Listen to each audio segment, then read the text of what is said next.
ঘন্টার পর ঘন্টা ধরে বসে বসে কচুরলতির খোসা ছাড়ানোর দিন শেষ।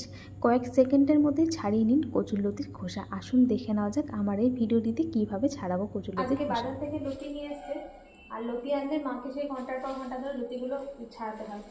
তো আজকে আমি বললাম যে আমি একটা পদ্ধতি তোমাকে দেখিয়ে দিচ্ছি। এই যে একটা ছোবা নিয়েছি, বাসন মায়ের ছোবা, আর এবার মা ধরো, এবার এইভাবে মায়ের দিকে ধরবে আর আমি আমার দিকে ধরে এইভাবে করে টান দিলে দেখুন কত সুন্দর উঠে আসছে। কি সুন্দর পরিষ্কার হয়ে যাচ্ছে। এই যে দেখুন কি সুন্দর পরিষ্কার হয়ে যাচ্ছে, পুরোটা সাইড লেগে। সেই এগুলো তুলে দিচ্ছ, এইগুলো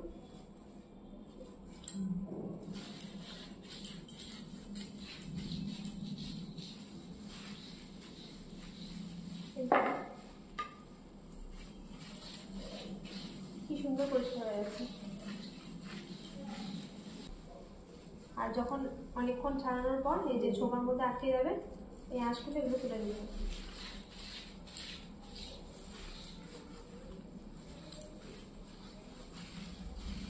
আপনাদের হয়তো কাজে আসবে এই পদ্ধতিটা।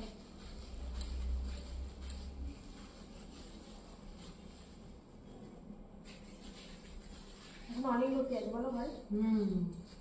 অনেক এখন আছে, 1 কিলো এনেছে না?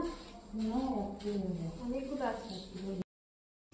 বাজারে বাসন মাজার জন্য যে তারের ছোপাগুলো কিনতে পাওয়া যায়, সেই ছোপাগুলো দিয়ে এইভাবে করে লতিটাকে হালকা হাতে এইভাবে করে একটুখানি ঘষলেই কিন্তু খুব সহজে লতির খোসাগুলো উঠে চলে আসবে।